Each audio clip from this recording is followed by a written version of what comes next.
Keeps moving. All right, let's dive right into what this all means. First, I just want to give you a little bit of background on who we are, in case you don't know Source Defense. I see a lot of familiar faces, in the list here, but there are probably those that do not know much about us. We're the pioneer in eSkimming security. We've been doing this well before, a conversation around eSkimming was part of the DSS.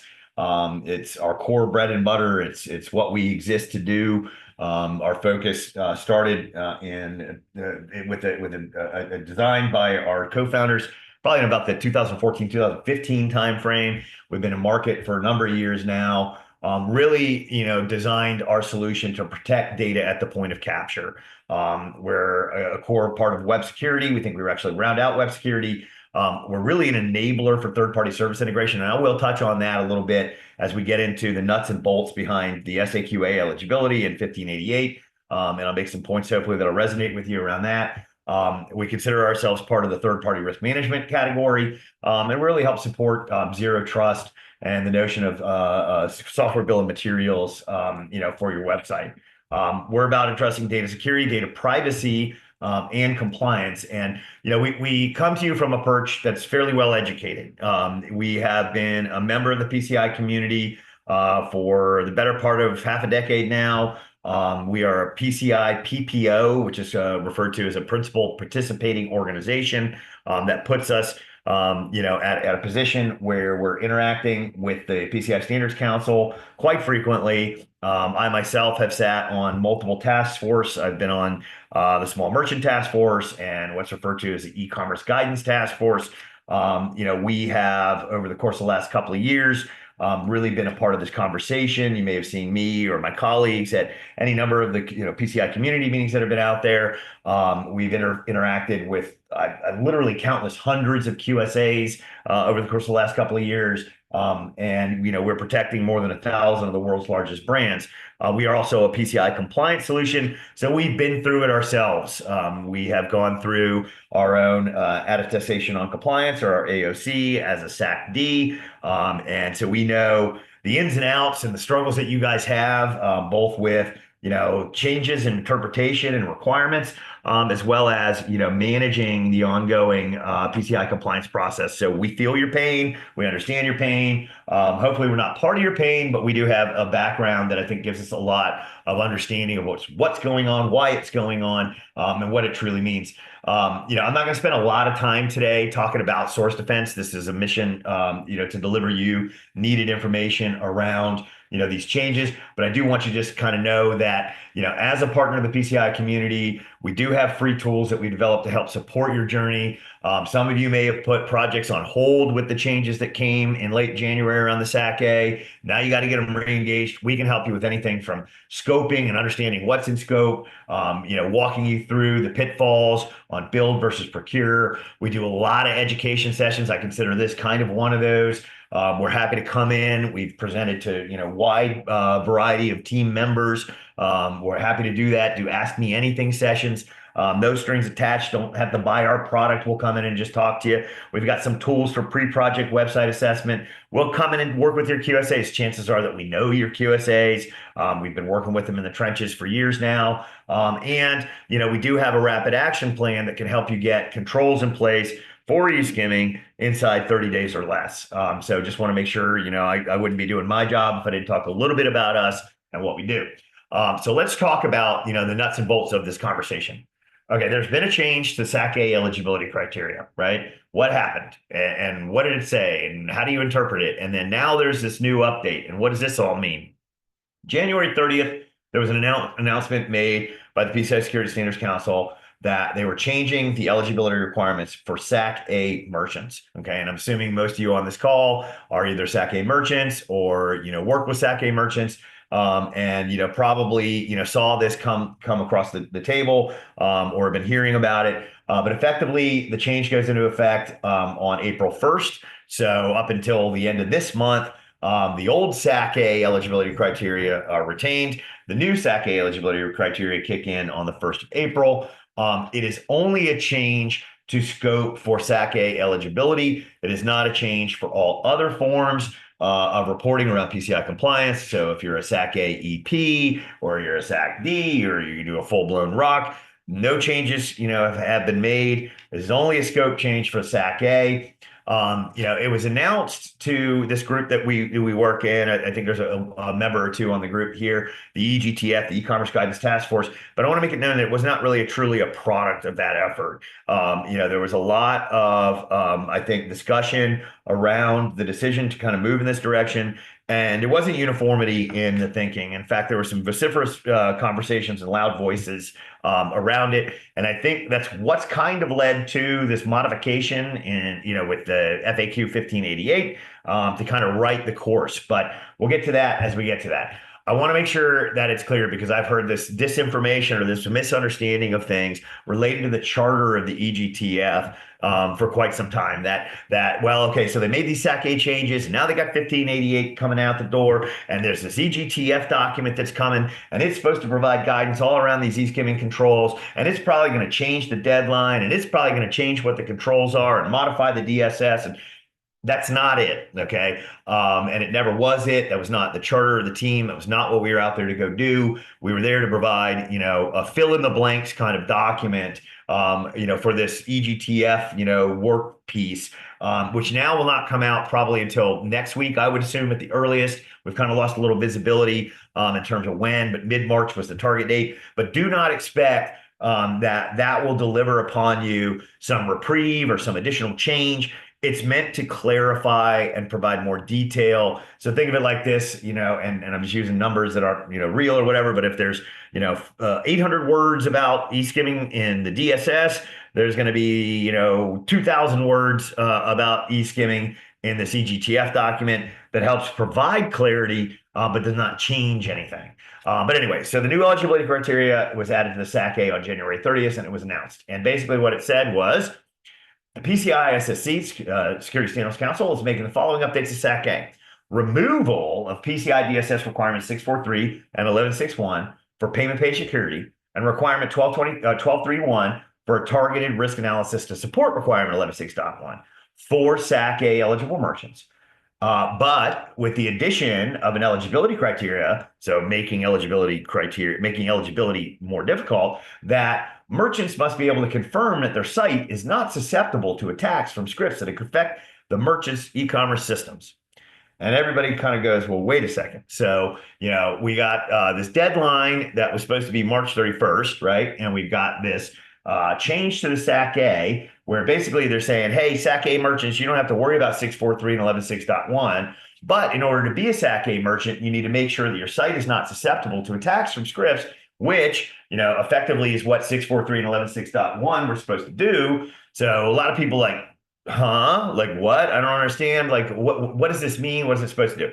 I will tell you that, at the base of it, I think the intent behind the modification to the SAQ-A was driven in an effort to address concerns of the very small merchant, the mom and pop, merchants in our world, the level fours. And I do not think that there was a true appreciation for just how many, larger merchants, level ones, level twos, employ FAQ 1331 to use SAQ-A for their e-commerce channel.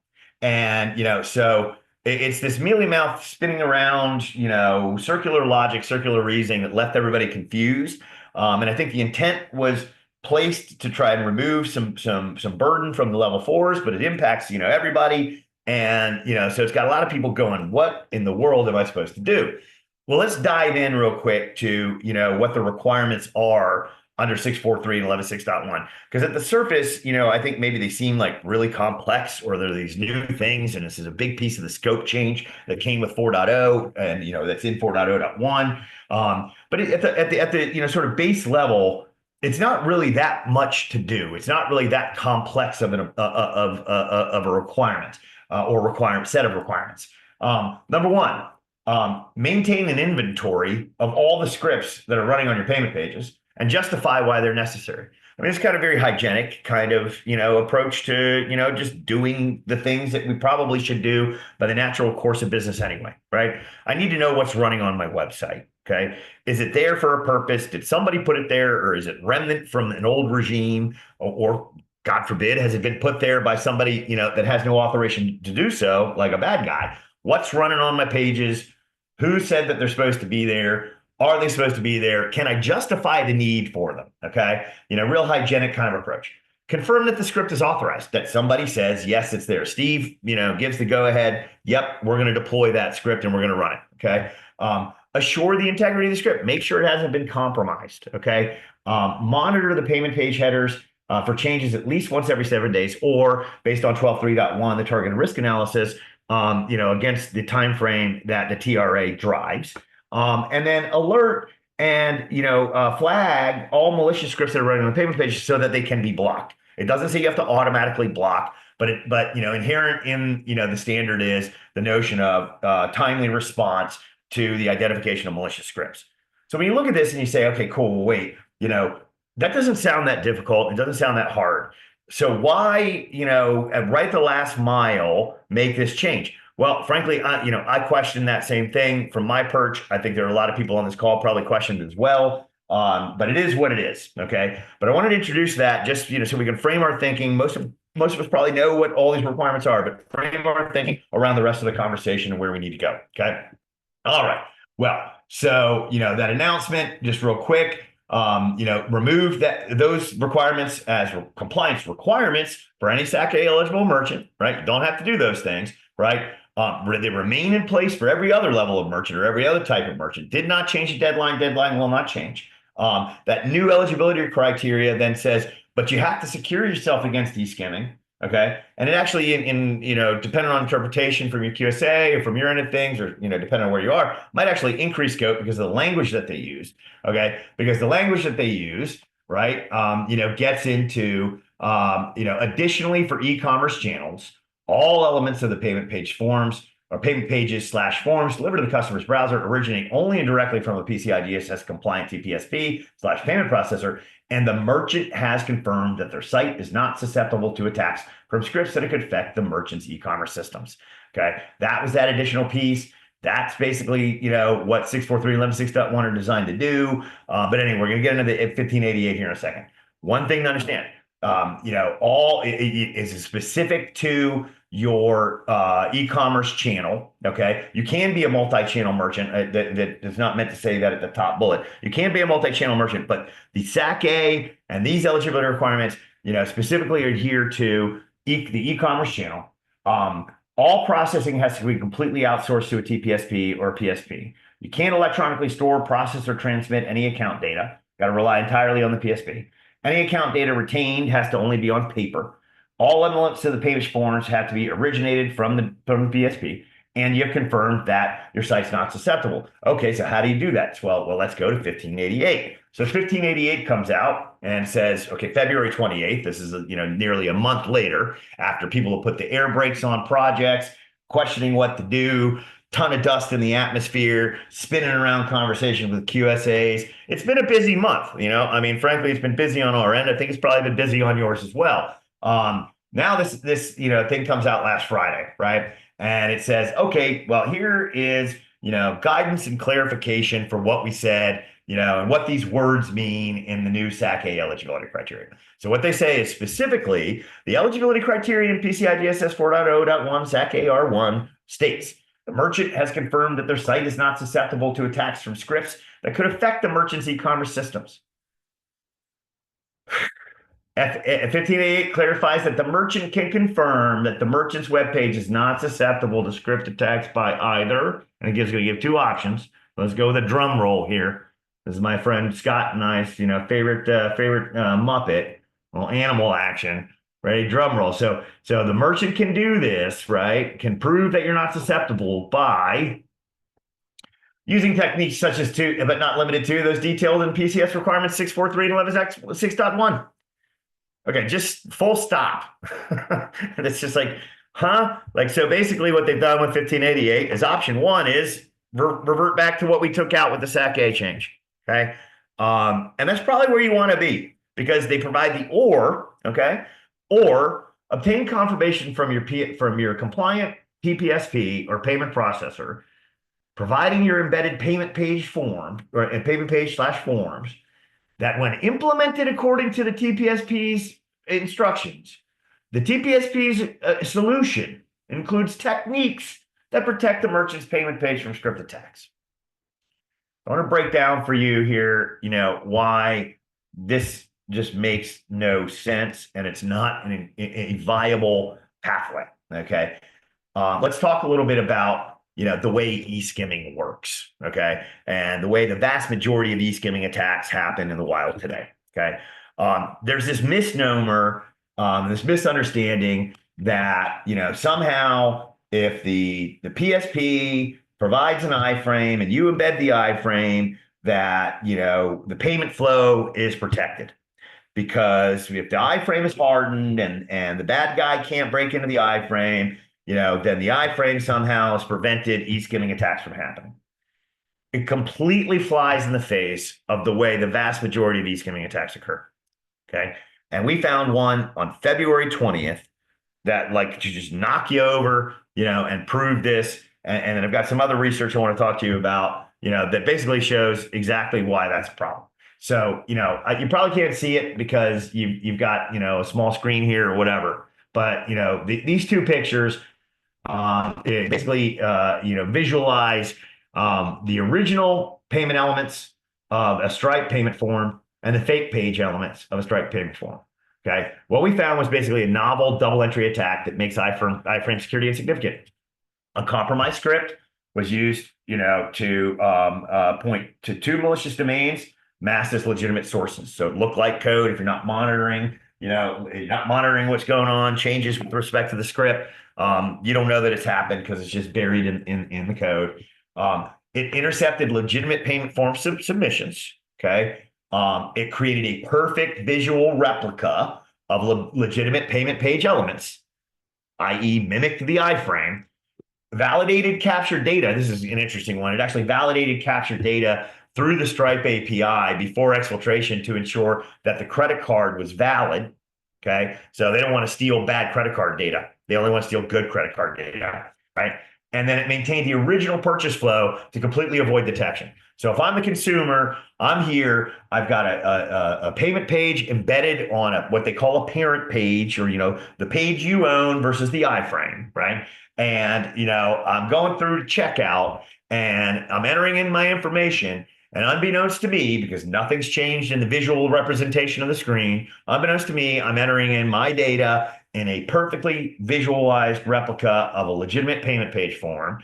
And when I click submit, it's not a failure, so that, there's some that suppose like, well, these double entry type of attacks, the consumer is going to be alerted to it and it's going to be more easily detected. In this case, no failure. Thanks for shopping with us. Your order's on its way is the result that you get. Okay. So, perfect example of how, turning to just this embedded iframe kind of solution will not work, because this is basically an iframe bypass attack. Okay.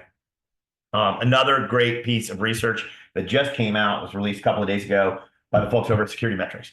They are a QSA, they are a PFI, a PCI principal, or PCI forensic investigator, and they are also a competitor of ours in the space on eSkimming.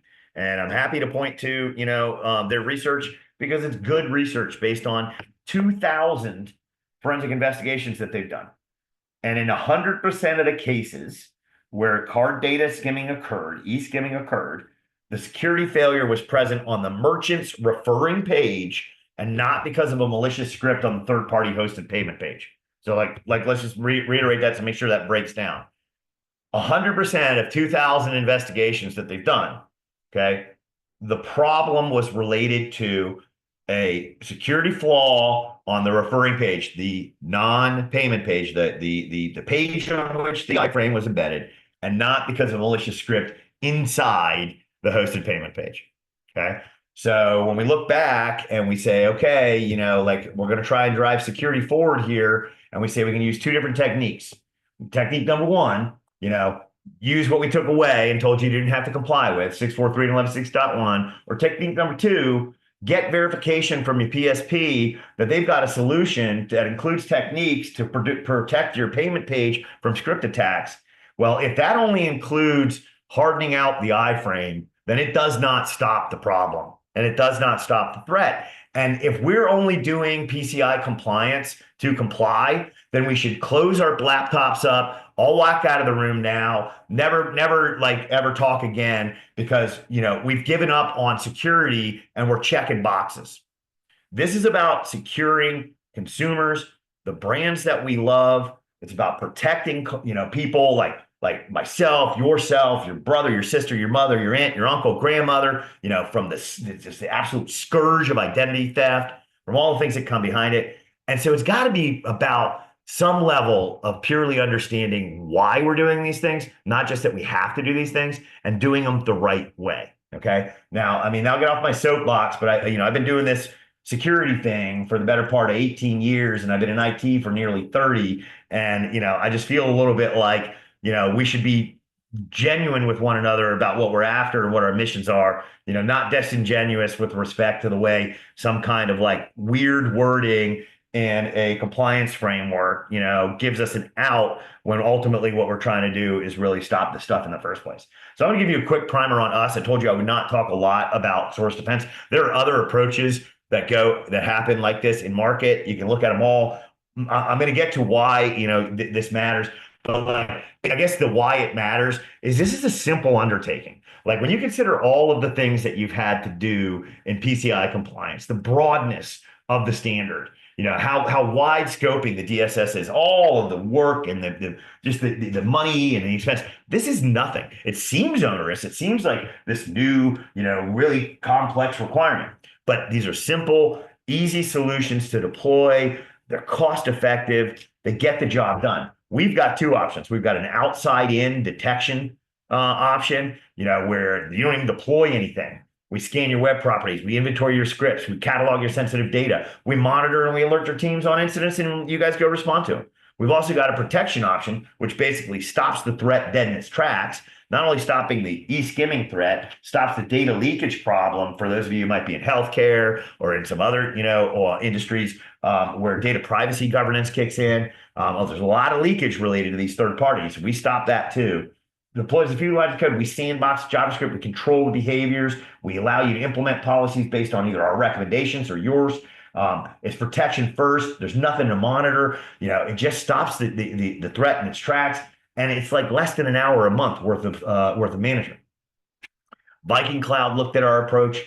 They've looked at others out there. You can go look at what they have to say. Some of you use them as a QSA. Some people from Viking Cloud might be on the call today. But they looked at this behavior-based, that's us, approach at a defensive solution, which provides proactive threat detection, dynamic adaptability, super simple implementation, and then, gets to the user experience and allows, scripts that are intended by your web development team and by your marketing teams and your e-commerce teams, to run. It allows all of that to happen. But anyway, you come back to 1588, right? You got option A, or what I call not really another, option B. Okay. So option A, okay, adopt eSkimming controls such as 643 and 11.6.1. Now, if you're a SAQ-A, maybe you don't have to go through all of the requirements in 643 and 11.6.1, right? Maybe there are elements of it, that, are less burdensome to you. And, since it's not letter of the law, 643 and 11.6.1, it's techniques such as, and the way it's written in the SAQ-A, maybe you don't adopt them all. But again, when you go back and I talk about what those requirements are, keep an inventory. Make sure somebody justifies the fact that the stuff is supposed to be there. Monitor the scripts for any signs of malicious behavior. Block that malicious behavior or respond to it in a timely fashion, right? Scan your headers, make sure that there's nothing going wrong there. I mean, these are things that you should want to do. Honestly, you should want to do this. We hear from the card associations, and they need to make this more vocal, but that the vast majority of fraud that they're encountering today is eSkimming based. It's card not present transactions and it's eSkimming. And the world needs to know that. And so when you look at it, okay, you can pick and choose because you don't have to adopt all of them. But I'm saying with respect to 643 and 11.6.1, there are easy, cost-effective, simple to deploy solutions that don't even require deployment, solutions that require virtually no management, that ensure security against these attacks and enable the capabilities that your business needs. Or option B, right? You turn to your PSP. And what happens when you do that? Well, I'll tell you, you should note that the vast majority of PSPs are going to look at you dead in your face and go, what are you talking about? Like this is something that popped up on the radar Friday, February 28th. We don't have a solution in place to monitor your website and protect and ensure that the scripts running on your website can't compromise the security of our iframe or the security of your payment flow. How are we going to do that? The solutions that do exist on the market are very, very limited. So you got an option to like maybe move to a different PSP. That's not a small undertaking in comparison to what you would do to deploy these other controls, I wouldn't think at least. And those that do it, still don't address the iframe threat, right? Or the bypass or that double entry attack that I just gave you examples of, or that security metrics is talking about, right? The only way that I think they could truly protect your site, and ensure that scripts running on the referring page, the non-parent, the non-payment page, the parent page, right, would be to kill all scripts running on your checkout pages. And so that's not an incredibly viable solution for the way your team wants the business to function, needs the intel to function, not how they need to follow shopping cart abandonments across, every time I go on social media and I see products I didn't buy, right? Not going to get the analytics that you need. It's just not a tenable solution. And that even if that checkout page itself ran zero scripts, attacks can and do still happen upstream. And that's that soapbox thing. It's like, get a real understanding of what's going on. And we did, a pretty decent, amount of research last year. And we're in the Verizon 2024 Payment Security Report. We were on the PCI North America stage, discussing it. Script propagation and script utilization is growing by leaps and bounds. Within the last couple of years, we've seen like a 60-80% increase in the number of scripts that we found on websites. When we look at what happens with respect to where attacks happen, they happen all over the website. There are hijacks where the bad guy takes the checkout button and redirects. There's hijacks that I gave you, in the example of the Stripe API piece. There's a lot of research that's been done that shows where this problem is. And, it's not just about when you get to the final leg of the checkout process, right? And that coal-fired paper really drives that home as well. So, what's the quick take? Okay, so the eSkimming requirements in SAQ-A didn't go away. They just took away 643 and 11.6.1 as the rule book or the ultimate baseline for how you prove you've done anything. Why they did it, I have no clue. Again, it makes no sense because they basically put it back in with FAQ 1588. So it didn't go away, but okay, maybe, inventory justification, weekly HTTP header scans have gone away, and the TRA have gone away. Ostensibly, they're gone, right? But you still have to protect against script-based attacks. So how? I don't know. C643 and 11.6.1. That's what the council's telling you that, on their own. I think qualifying for a SAQ-A just became a lot more difficult. And there's some rumblings that it may even get even harder. Believe it or not, I don't know if it was really truly appreciated how many large merchants use SAQ-A for their e-commerce channels. I think that revelation, hit, on the back of the dust that kicked into the atmosphere after the Jan 30 announcement. There's some rumblings that there may be changes to FAQ 1331 and how, merchants are able to invoke, which SAQ to use. That may come, but I think it's still more difficult to become a SAQ-A than it was before. And if you're not a SAQ-A, if you're an AEP or broader, 643, 11.6.1, 12.3.1, they all still apply. So for those of you on this call, I don't know how you report, right, whatever, but if you're not a SAQ-A, none of this is relevant. You still got to do 643 and 11.6.1. So why change the standard, even though quote unquote it's not changing the standard, for one reporting merchant versus another class of reporting merchant? It doesn't make a lot of sense. So I would say, keep moving down the pathway. When you think about like how the SAQ-A is even written, merchant must be meet all requirements and be able to attest that their site is not susceptible to eSkimming text. Well, in the DSS, there's a lot of call-ins on the glossary and the definitions, to CSF, this CSF. And under CSF, susceptibility means the inability to avoid adversity. So, to be non-susceptible means that you must be able to avoid the adversity. So how do you do that? Put some controls in place. What controls? 643, 11.6.1, or most of them, and operate accordingly. So I don't know. I get to the end of a conversation like this, my own brain hurts. Just from as many times it's been whipped around and back and forth. I'm sure there are questions from the field here. We did want to just kind of make this brief, get in, tell you what's going on, and hopefully clear up confusion. I don't know if that's happened or not, but we're going to go to Q&A now, and then also go to the chat and see what's going on. Uh, there's some comments in here. I'll just read them. The merchant using the SAQ-A has no clue as to what these are or how to get to them. This is a mess, or it's a miss.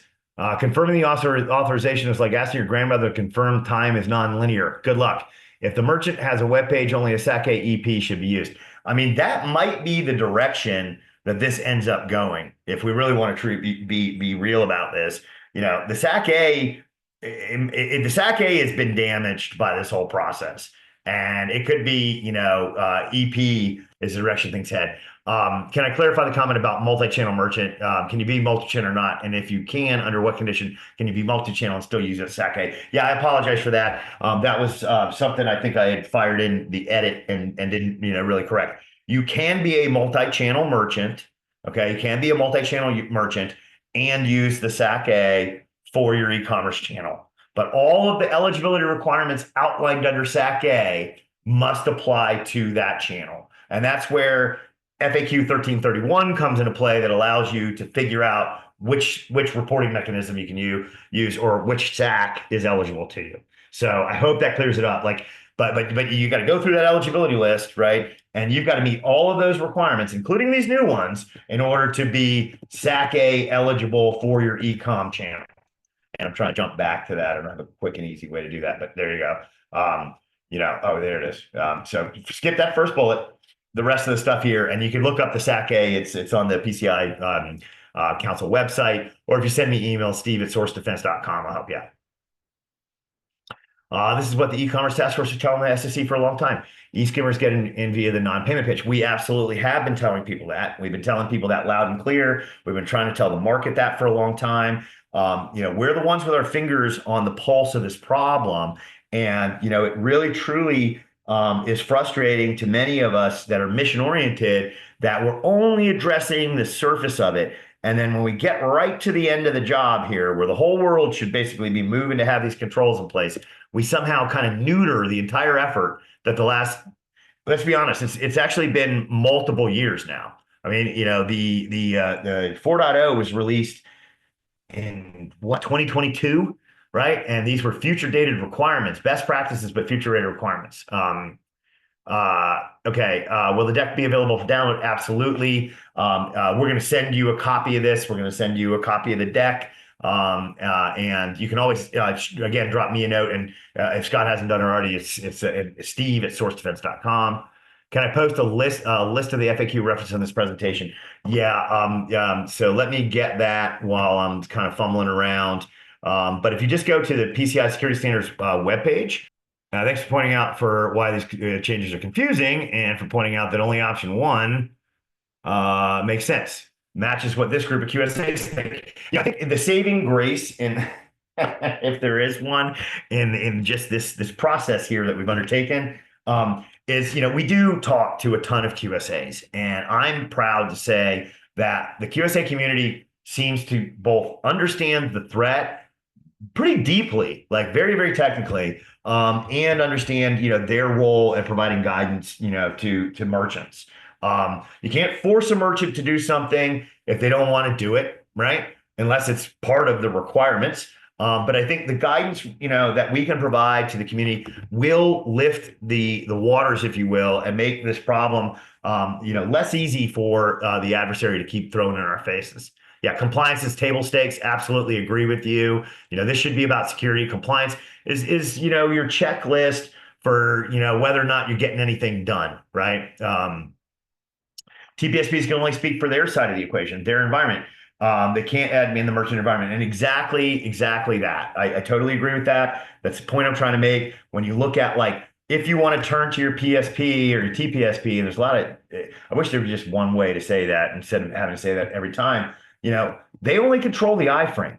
right? And so, they can say, okay, well, as a SAQ, as a D, right, or as a service provider, I have to do 643 and 11.6.1 anyway. And so I'm doing that on my side of the equation, right? My payment page, right? Which generally usually runs a script or a couple of scripts. Now you still have to do that, PSPs. If you're on the call, I'm not letting you off the hook. You still have to do that, right? But if you look at the forensic investigations that we see out there, that's not where the problem arises. It's on the referring page.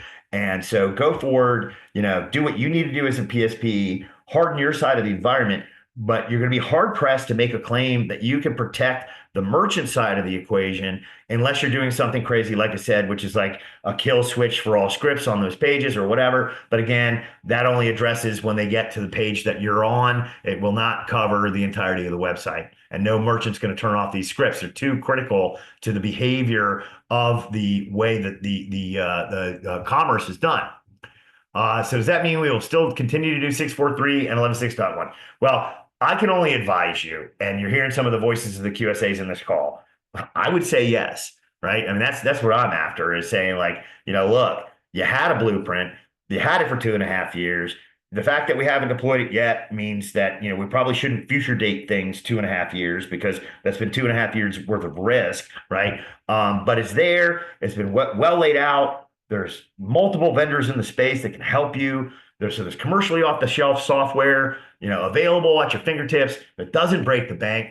I would just, go that direction. Why muck around with any of this crap? Okay, I think that might be it. Let me go back to the Q&A. If you want the deck, send me an email at steve@sourcedefense.com. We will send you the recording of this.